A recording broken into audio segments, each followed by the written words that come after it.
الحمد للہ رب العالمین والصلاة والسلام علی رسولہ الکریم اما بعد اعوذ باللہ من الشیطان الرجیم بسم اللہ الرحمن الرحیم والمحصنات من النساء الا ما ملکت ایمانکم کتاب اللہ علیکم وأحل لكم ما وراء ذلكم أن تبتغوا بأموالكم محصنين غير مسافحين فما استمتعتم به منهن فآتوهن أجورهن فريضة ولا جناح عليكم فيما تراضيتم به من بعد الفريضة إن الله كان عليما حكيما صدق الله العظيم رب اشرح لي صدري ويسر لي أمري واحلل عقدة من لساني يفقهوا قولي.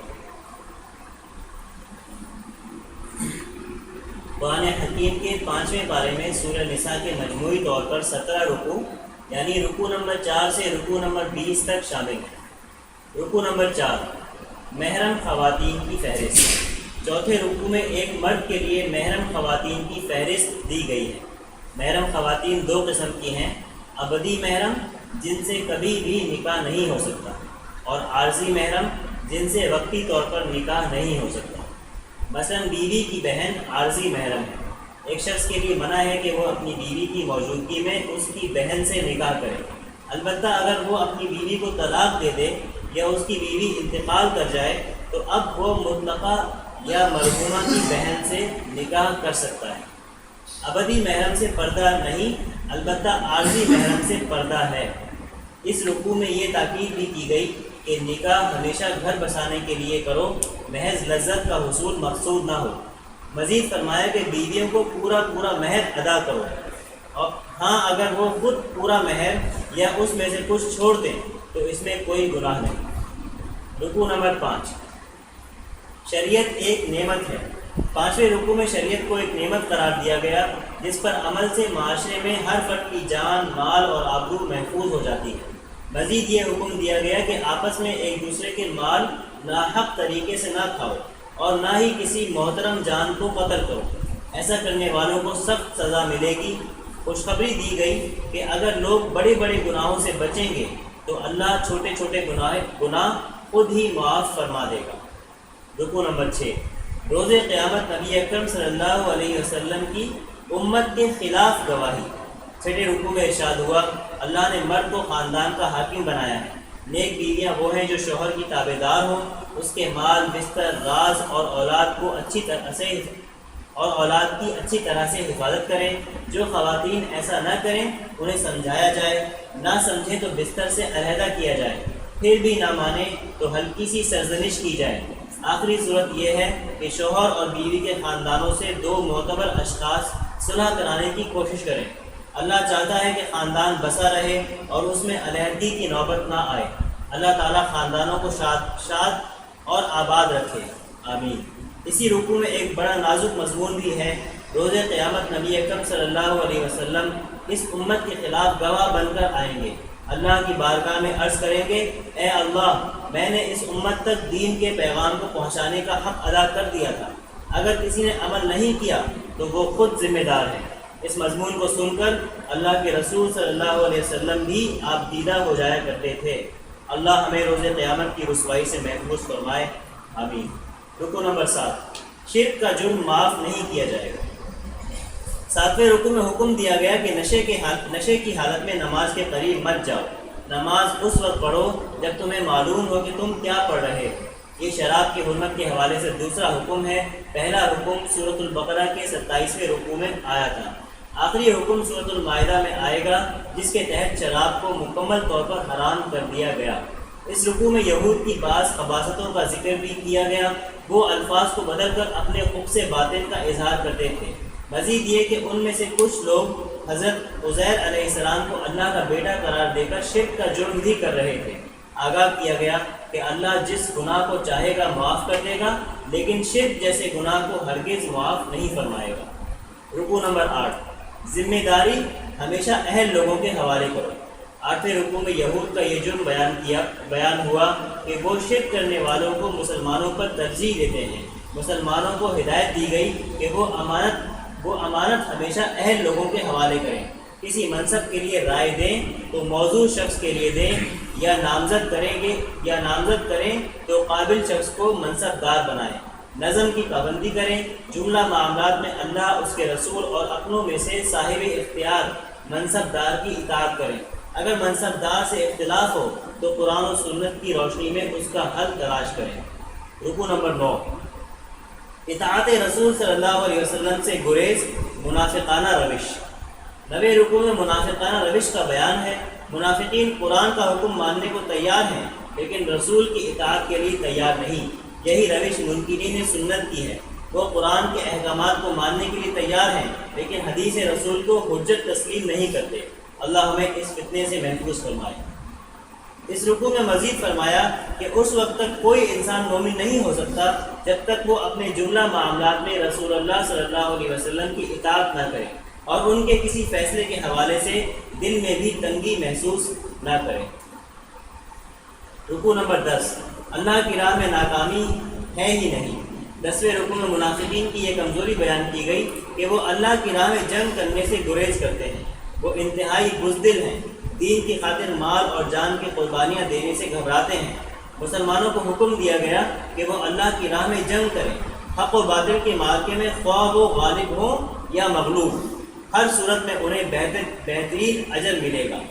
یہ بازی عشق کی بازی ہے، جو چاہو لگا دو ڈر کیسا، گر جیت گئے تو کیا کہنا، ہارے بھی تو بازی مات نہیں۔ رکوع نمبر 11، موت کی جگہ اور وقت طے شدہ ہے۔ 11ویں رکوع میں بھی منافقین کی بزدلی کا ذکر ہے۔ مکی دور میں مسلمانوں کے لیے حکم تھا کفو ایدیکم، اپنے ہاتھوں کو بندہ رکھو۔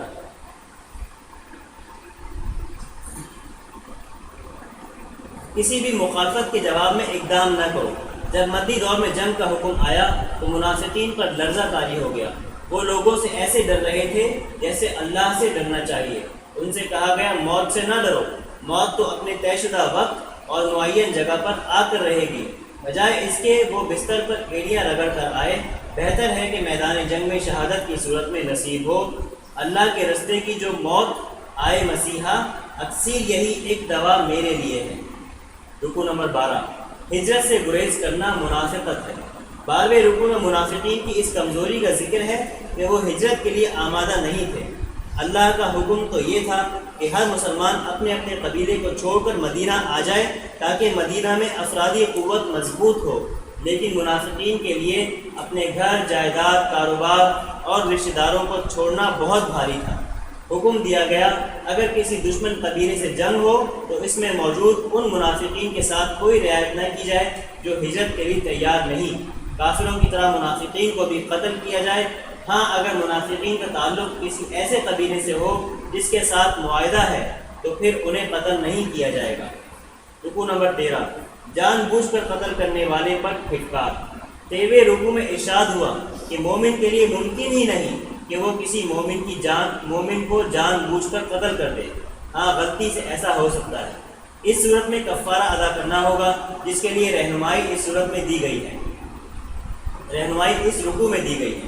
البتہ اگر کوئی جان بوجھ کر یہ جرم کرے گا تو اس کے لیے وعید نازل ہوئی، وَمَن يَقْتُلُ مُؤْمِنًا مُتَعَمِّدًا فَجَزَاؤُهُ جَهَنَّمَ خَالِدًا فِيهَا وَغَضِبَ اللَّهُ عَلَيْهِ وَلَعَنَهُ وَأَعَدَّ لَهُ عَذَابًا عَظِيمًا۔ اور جو کوئی قتل کرے کسی مومن کو جان بوجھ کر تو اس کی سزا جہنم ہے، ہمیشہ رہے گا اس میں، اور غضبناک ہوگا اللہ اس پر اور اپنی رحمت سے دور کر دے گا اسے، اور تیار کر رکھا ہے اس نے اس کے لیے بڑا عذاب۔ یہ جرم ہمارے ہاں بہت عام ہو گیا ہے۔ اللہ ہمیں ایک دوسرے کی جان کا احترام کرنے کی توفیق عطا فرمائے۔ رکوع نمبر 14، ہجرت نہ کرنے والوں کی حسرت ناک موت۔ 14ویں رکوع میں ان منافقین کی حسرت ناک موت کا نقشہ کھینچا گیا جو اللہ کی راہ میں ہجرت کرنے سے محروم رہے۔ فرشتے ان سے پوچھتے کہ تم کس حال میں تھے؟ وہ کہتے ہیں کہ ہمیں زمین میں مغلوب کر دیا گیا تھا اور ہم پوری طرح اللہ کی بندگی نہیں کر سکتے تھے۔ فرشتے کہتے ہیں کہ تم نے ہجرت کیوں نہ کی؟ اب تیار ہو جاؤ، تمہارا ٹھکانہ جہنم ہے جو بہت بری جگہ ہے۔ اسی رکوع میں ایسے لوگوں کو خوشخبری دی گئی جو ہجرت کرتے ہیں، ان کے لیے زمین میں بھی بڑی وسعت ہے اور آخرت میں بھی وہ بہترین اجر سے نوازے جائیں گے۔ ضرورت ہے نمو کی تو فضا تنگ نہیں ہے، اے مرد خدا ملک خدا تنگ نہیں ہے۔ رکوع نمبر 15، انتہائی خوف کے وقت بھی نماز معاف نہیں۔ 15ویں رکوع میں سفر کے دوران نمازوں میں قصر کا حکم دیا گیا۔ مزید ہدایت دی گئی کہ جنگ کے دوران اگر دشمنوں کے حملے کا خطرہ ہو تو صلاۃ الخوف ادا کی جائے، آدھا لشکر پہرا دے اور آدھا نماز ادا کرے، پھر نماز ادا کر کے یہ نصف لشکر پہرا دے اور باقی لشکر نماز ادا کرے۔ گویا انتہائی خوف کے وقت بھی نماز معاف نہیں۔ مزید فرمایا عام حالات میں تمام مسلمانوں پر نماز پابندی وقت کے ساتھ فرض ہے۔ اللہ تعالیٰ ہمیں پابندی وقت کے ساتھ نماز ادا کرنے کی توفیق عطا فرمائے۔ رکوع نمبر 16، عدل کرو خواہ دشمن کو فائدہ پہنچے۔ 16ویں رکوع میں نبی اکرم صلی اللہ علیہ وسلم اور تمام مسلمانوں کو تلقین کی گئی کہ وہ ہمیشہ عدل قائم کرنے کی کوشش کریں اور اپنے ایسے لوگوں کی حمایت نہ کریں جنہوں نے زیادتی کی ہو۔ عدل کیا جائے خواہ اس کا فائدہ کسی دشمن کو ہی کیوں نہ پہنچے۔ رکوع نمبر 17، اجماع امت کی اہمیت۔ 17ویں رکوع میں اجماع امت کی اہمیت بیان کی گئی۔ کسی بھی دور میں فقہاء کی اکثریت کا کسی رائے پر متفق ہونا اجماع کہلاتا ہے۔ اجماع سے اختلاف کر کے علیحدہ راہ اختیار کرنا اور امت میں انتشار پیدا کرنا دراصل رسول اللہ صلی اللہ علیہ وسلم سے دشمنی ہے، کیونکہ یہ دراصل امت محمد کو کمزور کرنے کی کوشش ہے۔ ایسا کرنے والوں کو اللہ امت سے علیحدہ کر دے گا اور ان کا ٹھکانہ جہنم ہوگا، وہ اس میں ہمیشہ رہیں گے اور وہ بہت بری جگہ ہے۔ اللہ ہمیں امت مسلمہ میں فرقہ واریت اور انتشار پیدا کرنے سے محفوظ فرمائے، آمین۔ رکوع نمبر 18، شرک کرنے والے شیطان کی پیروی کر رہے ہیں۔ 18ویں رکوع میں اللہ کی طرف سے اعلان کر دیا گیا کہ اللہ شرک کو معاف نہیں کرے گا، اس کے علاوہ جس گناہ کو چاہے گا معاف فرما دے گا۔ شرک کرنے والے دراصل شیطان کی پیروی کر رہے ہیں۔ شیطان نے تو اللہ کے سامنے اپنے ان مکروہ عزائم کا اظہار کیا تھا کہ وہ انسانوں کی اکثریت کو گمراہ کر کے رہے گا۔ اس کے بعد مسلمانوں پر واضح کر دیا گیا کہ لیس بامانیکم ولا امانی اہل الکتاب من یعمل سوءا یجز به ولا یجد له من دون اللہ ولیا ولا نصیرا۔ اے مسلمانوں، نہ تو تمہاری خواہشات سے خوش ہوگا نہ ہی اہل کتاب کی خواہشات سے۔ جس کسی نے برا عمل کیا وہ اس کا بدلہ پائے گا اور وہ اللہ کے سوا نہ کوئی دوست پائے گا اور نہ ہی کوئی مددگار۔ رکوع نمبر 19، خواتین اور یتیموں کے ساتھ حسن سلوک کرو۔ 19ویں رکوع میں تلقین کی گئی کہ خواتین اور یتیموں کے ساتھ حسن سلوک کیا جائے، خاص طور پر شوہر بیویوں کے حقوق ادا کریں۔ البتہ اگر کوئی خاتون محسوس کرے کہ اس کا شوہر اس کی طرف توجہ نہیں دے رہا تو پھر کوئی صلح کی صورت پیدا کرے، اپنے کچھ حقوق سے خود ہی دستبردار ہو جائے یا مہر میں سے کچھ حصہ معاف کر کے شوہر کو خوش کرنے کی کوشش کرے۔ اللہ چاہتا ہے کہ گھر بسا رہے، میاں بیوی کے درمیان موافقت رہے اور جدائی نہ ہو۔ البتہ اگر موافقت نہیں ہو رہی اور لڑائی جھگڑا اپنی انتہا کو پہنچ گیا تو علیحدگی میں ہی بہتری ہے۔ اللہ اپنے فضل سے دونوں علیحدہ ہونے والوں کو غنی فرما دے گا۔ رکوع نمبر 20، ظلم و استحصال کے خلاف جد و جہد کرو۔ 20ویں رکوع میں حکم دیا گیا کہ معاشرے میں عدل و انصاف کے قیام کے لیے کھڑے ہو جاؤ اور ظلم و استحصال کے خلاف جد و جہد کرو۔ اللہ کو صرف یہی نیکی مطلوب نہیں کہ تم عبادت گاہوں میں بیٹھ کر اللہ اللہ کرتے رہو، اس کا حکم تو یہ ہے کہ نکل کر خانقاہوں سے ادا کر رسم شبیری کہ فقر خانقاہی ہے فقط اندوہ دلگیری۔ باہر نکلو اور ظالموں کے ساتھ پنجہ آزمائی کرو اور انہیں ظلم سے روکو، ہمیشہ عدل کا فیصلہ کرو، خواہ عدل کا فیصلہ تمہارے والدین، تمہارے رشتہ داروں، خود تمہاری ذات کے خلاف ہی کیوں نہ ہو۔ کبھی بھی عدل کے مقابلے میں خواہشات کی پیروی نہ کرو۔ اس رکوع میں مزید حکم دیا گیا کہ اپنے ایمان کو زبانی اقرار سے بڑھا کر قلبی تصدیق تک پہنچاؤ۔ یہ منافقانہ طرز عمل ہے کہ زبان پر تو اقرار ہو لیکن دل میں یقین نہ ہو۔ اچھے لوگوں کی صحبت اور قرآن کریم پر غور و فکر سے قلبی ایمان حاصل ہوگا۔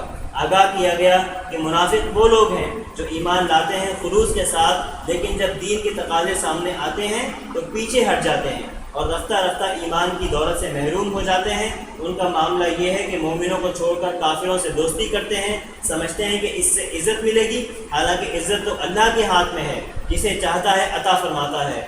مسلمانوں کو یہ بھی ہدایت دی گئی کہ اگر کسی محفل میں اللہ کے احکامات اور شعائر دینی کا مذاق اڑایا جا رہا ہو تو اس محفل کا بائیکاٹ کر کے غیرت دینی کا ثبوت دو۔ اگر تم وہیں بیٹھے رہے اور گستاخیاں سنتے رہے تو تم بھی مذاق اڑانے والوں کی طرح ہو جاؤ گے۔ منافقین کی یہ روش بھی بتائی گئی کہ وہ مسلمانوں اور کفار دونوں سے تعلق رکھ کر فائدہ اٹھانا چاہتے ہیں۔ مسلمانوں کو کامیابی ملے تو کہتے ہیں کہ ہم تمہارے ساتھ ہیں، اگر کافروں کو کامیابی حاصل ہو تو کہتے ہیں کہ ہم تمہاری مسلمانوں سے حفاظت کر رہے تھے۔ اللہ روز قیامت تمام لوگوں کی حقیقت کھول دے گا، کون مومن ہے، کون منافق اور کون کافر۔ آج منافقین کا شمار مسلمانوں میں ہوتا ہے، لیکن روز قیامت اللہ انہیں کفار کے ساتھ جہنم میں جمع کر دے گا۔ اللہم طہر قلوبنا من النفاق، اے اللہ ہمارے دلوں کو نفاق کے مرض سے پاک فرما دے، آمین۔ سبحانک اللہم و بحمدک نشہد ان لا الہ الا انت نستغفرک و نتوب الیک۔